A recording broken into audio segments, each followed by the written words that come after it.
Welcome to the no waffle how to use Inkscape for your Glowforge. What I'm going to do in the next few minutes is show you how to make this box.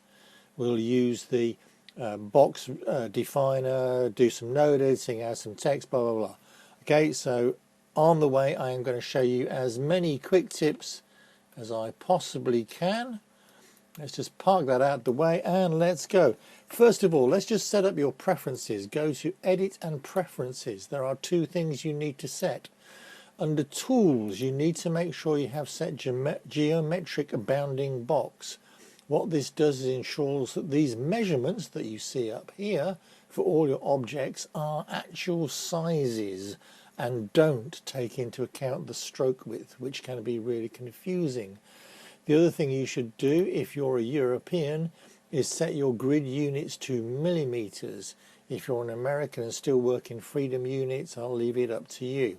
However, all our wood in Europe comes in millimeters, millimeter sizes, millimeter thicknesses. Those really are the only two critical changes that you need to make to your preferences out of the box. You are now going to create a new document. You can see I've already got a new document up here. Otherwise I could click this new document button. As soon as I've done that, I want to go to document properties. I want to set the size and width so that it exactly matches the wood that I am cutting.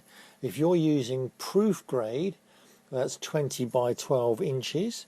Which is from memory, that must be 500 by 300 millimeters. As it happens, I use A3 sheets a lot because that's how it's easiest to buy, which for me is 420 by 297 millimeters.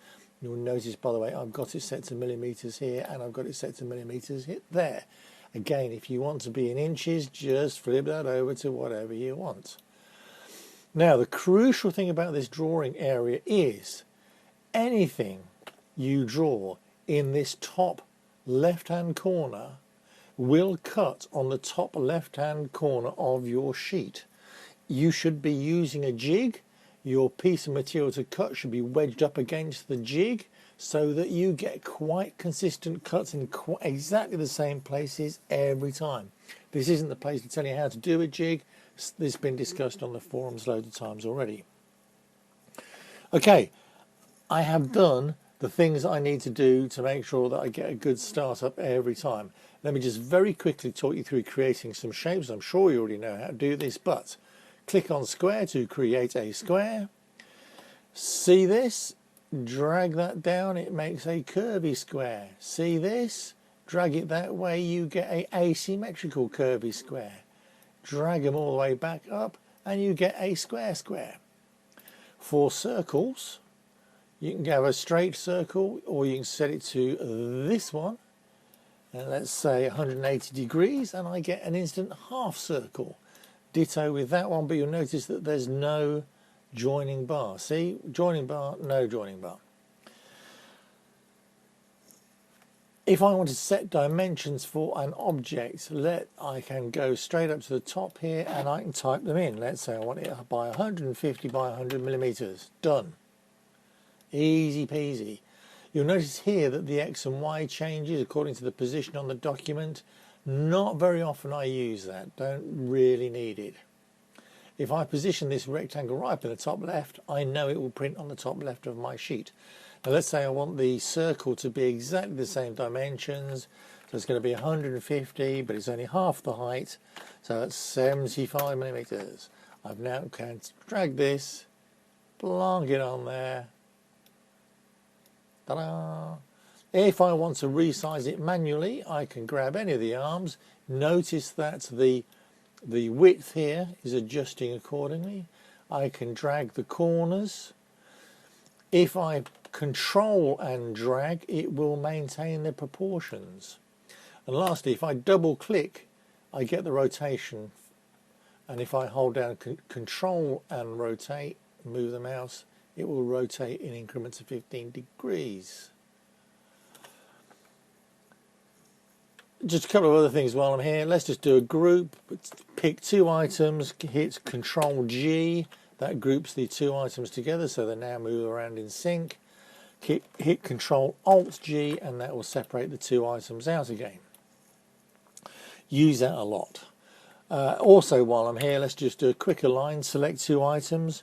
Control Alt H does a horizontal alignment, very common alignment, and Control Alt T does a vertical alignment.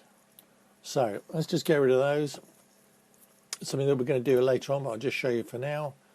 Let's make one big circle and a small circle. Let's just colour one of those red just for the sake of it. Pick the two items. Control H, horizontal. Control T, vertical. Centered and aligned. Let's get rid of those. Okay, so the first thing we need to do here to build this box is we're going to use the extension for box building. Under Laser Tools, tabbed Box Maker. And we're going to say that this box, we're going to make the bottom half first. They're going to be slightly different sizes. The top half obviously has to be bigger because it fits over the bottom half. So they're going to make the bottom half first. Let's say it's 200, it's going to be 50 wide, 50 deep, tabs of 10. But don't forget those are all millimeters. And my material thickness is 3 millimeter. And by experience, I know if I'm cutting draft board, it's about 0.2, 0.18 curve. It's going to be close enough. I want one side open. That's going to be the top, which is my length and width here. And that's going to give me just a flat sheet. Click Apply. Goes away and has a think. Think.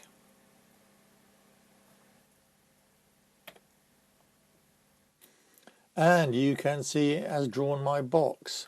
What I'm going to do is I'm going to select everything and just add a nice big fat stroke on it for a minute, just so it's really clear what's what. Okay, so those are all the elements that will go together to make up the base of this thing. I don't need this. Wait a minute. What's going on here? That's not a complete item. No, it's a series of separate lines. I'll show you how to deal with that in a moment. Let's take all of that, get rid of that. You'll notice that I've drifted off screen. If I press F5, it will always zoom and center the whole drawing area. You'll notice right in the box, this end and this end are identical. Let's get rid of one of them. This side and this side are also identical. Let's get rid of one of them. Okay, I talked about 5 will zoom to the box. 4 will zoom to all of the drawing, all of the items within the drawing. 3 will zoom to whatever I've selected.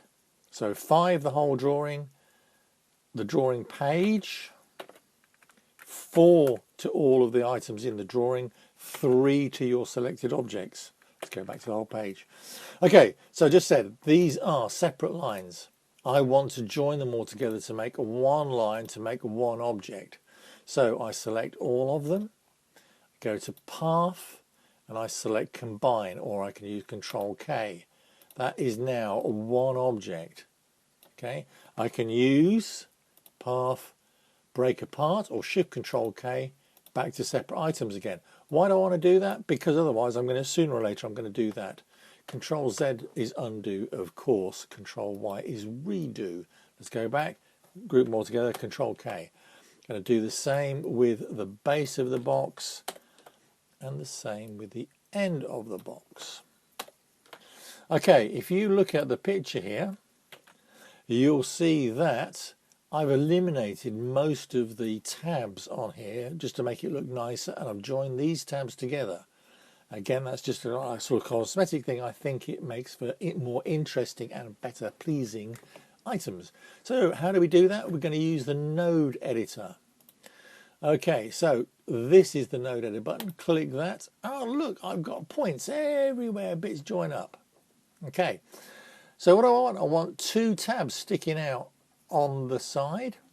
1, 2, and I want to get rid of all of these tabs. So use the cursor, select them all, hit delete. Whoa, wait a minute, they've all got the curvy things. That's okay. Grab all of the curvy ones, come up here, and you'll see this one makes selected segments into straight lines. Ta-da! Okay, I've got to do the inverse of that here now, of course, because that's got to do with that. So select all those, delete them, select all the lines, hit the line, turn them into straight lines, bang, done. Oh, wait a minute, got to do the other side as well. Select them all, get rid of them, select all these, turn them into straight lines. Okay, that's it. I've got a 2-tabbed side and a 2-tabbed top. Let's just talk about this editor for. Let's just talk about this editor for a moment. The node editor. Let's draw a rectangle, and I'm just going to stick some curvy sides on it for a moment. Now, if I select the node editor at the moment, it's still just going to give me the options for rectangles. So I can still adjust these, but I can't do anything more sophisticated than that. I need to convert the object to a path, Shift Control C. Once I've done that, I've now got a bunch of nodes. I can now move those nodes around. What happens if I want to change the curve? I use these parts of the handles. Okay, so you can see that's stretching the curve up and down. Okay, and I can do the same thing here, in and out. I can also free it and I can drag it up and down. I find these hard to use, but that is basically how you shape curves. There is one quick way. You can click in the midpoint and just drag that around as well. Okay, let's get rid of that again. Right, that's it. That's the base of the box. All I need to do now is put the sides back in again. Select that one, hit Control D for duplicate. I'm going to use the keyboard now to move it. Shift and arrow moves in units of 10, single arrow moves in units of 1. I use that shift arrow all the time because I know that I'm getting a consistent spacing. It is upside down, so let's just flip it over so that they're all the same way around. That will be useful because it means any scorch marks or marks off the honeycomb bed will be consistent on either the outside or the inside. And again, I need 2 end pieces. We need to make the top of the box. Laser tools, tab box maker. Now, that was 250/50. That was as outside dimensions. If I make those inside dimensions, then it should fit really snugly over the top of my original box. Now the answer is it will be really, really, really snug, such that you probably won't be able to get them apart. So I'm just going to make it just very slightly bigger. Okay, and bang. It has a good think again. Whoa, whoa, whoa, whoa, whoa, whoa, whoa, whoa, whoa. Okay, close that. Again, let me just select everything. I'll just make everything, give it a nice big thick stroke, millimeter, 2 millimeter stroke, so we can see what we're doing.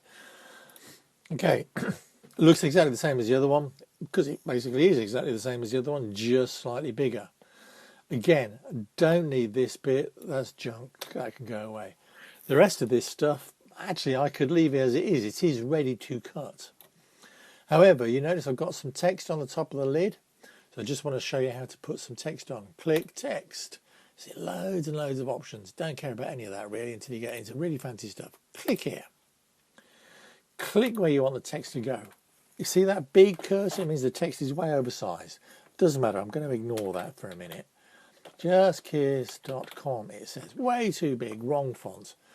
So Control A will select all of the text. I haven't clicked anywhere else yet.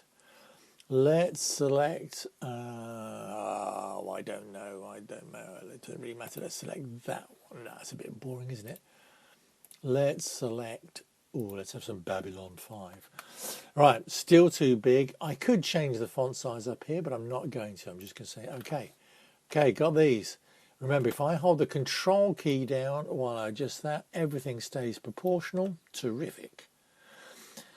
This is not yet an object. Remember how I joined the last one together? Okay, so I'm going to grab that whole object, hit the Control K to join it, click on this object, go Control Alt H, Control-Alt-T, that's centered the text within the top of the lid. Now at this point, this is still text. And if I dropped it into the Glowforge UI, it would say, it's text, I don't know how to print it. That's fine. At the moment, it's great because I can still make changes to it. All right. But it's not going to engrave, it's not going to cut, it's not going to score. At some point, I have to commit to turning it into an object. And so I do that like this. Select the text, go to Path, Object to Path. You can't tell the difference. But I'm going to click the X to get rid of the fill, and I'm going to click Shift and blue to set the outline.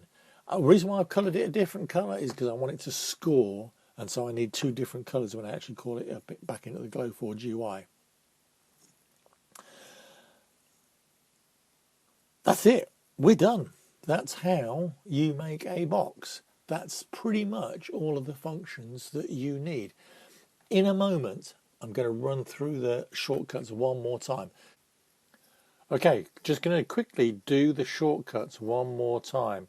Let's just draw a couple of objects. Let's have a grey and a round, and I'm just going to do click to make that a different colour, just so you can see what we're doing.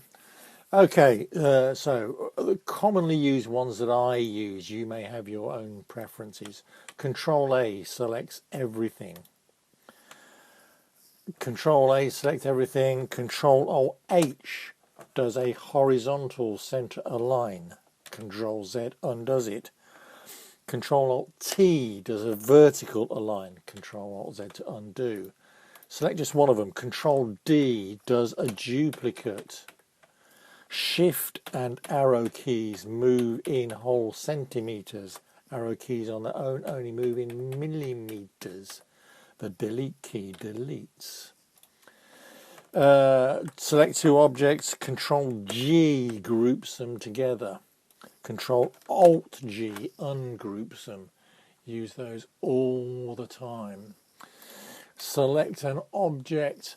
The square brackets do rotate in 15 degrees, or control square bracket does in 90s.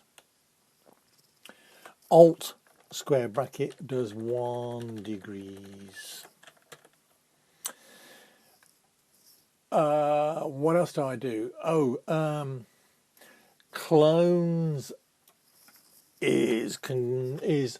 Alt D is a clone. That means if I change the original, the clone also changes. Right? It's tricky sometimes to keep a hold of, but flipping useful when you need it. Let's delete that again. You can also do some quick selecting of tools. For example, let's say we're in text. S automatically takes you to the select tool. M takes you to the measure tool, which is where you do that, as you know how big a thing is. R takes you to the rectangle tool. If you've got, let's just put that at an angle. If you've got an object selected, H will flip it, V will flip it vertically. I don't know if you can tell the difference between those, but anyway. 5 will zoom to the size of the drawing document. 4 will zoom to all of the objects in the document. 3 will zoom to whatever you currently have selected. If you have 2 objects selected, 3 will zoom to all of the objects selected. 5 zooms out to the whole thing. If you have a bunch of separate lines, 1 up and 2 and 3, grab all the lines, path, combine, Control K joins them all together into one object. Those are the ones I use all the time. I'm sure there are others that people use, but those are my faves. Let's just clear that a minute. Boolean operations. This is how you take two shapes and join them together or cut them out. Let's draw two shapes again. Again, I'm going to make one a different colour. Can't remember what we had last time. We'll do that. Okay, so let's say I want to take these two shapes and I want to make them one shape. I select them both, go Control plus. See, it's become one shape. You can tell that because the colour of the second item has changed. Control Z to undo. What happens if I want to cut that out of the other? Simple, select them both, Control minus, cuts it out. But wait, what happens if I want to cut the rectangle out of the square? The cut always cuts the highest item from the lowest item. So you can see here that the way the fill works, this is below the circle. So bring it to the front, press home, or to send it to the back, press end. So let's home it to the front, select them both, do the Control minus. Now I've cut the rectangle out of the circle. Do these operations all the time. Let me just show you a couple of quick things that are absolutely bog standard. I've got a rectangle. I need to put some tabs in it. I draw another rectangle. Just make sure it's completely square. Again, just for clarity, I'm going to change its colour. Now, let's say I'm working on MDF. It's 3mm thick. So I'll make it, let's say it's going to be a 10mm long tab. It's going to be 3mm high, right? I want to cut it out of this rectangle. If I grab it here and just kind of drop it onto the corner, see that it's doing corner to corner? Brilliant. I know that's going to be a tab. I want it a centimetre in. I'm going to do Control D, another 2 centimetres, Control D, another 2 centimetres, Control D, another 2 centimetres, Control D, another, etc. Right, I've got tabs all the way along. It's not quite centered, so let's grab all those. Control G, all right, that groups them. Select the item below, Control H to center it. So far, so good. Right, what I'd like to do now is subtract one from t'other. It won't let me do it because these are a group and you cannot do groups. So I'm going to undo it. Control Alt G. Sorry, Control Shift G. All right, select them all. Do it again. Control minus to remove it. Wait a minute, that wasn't what I was expecting.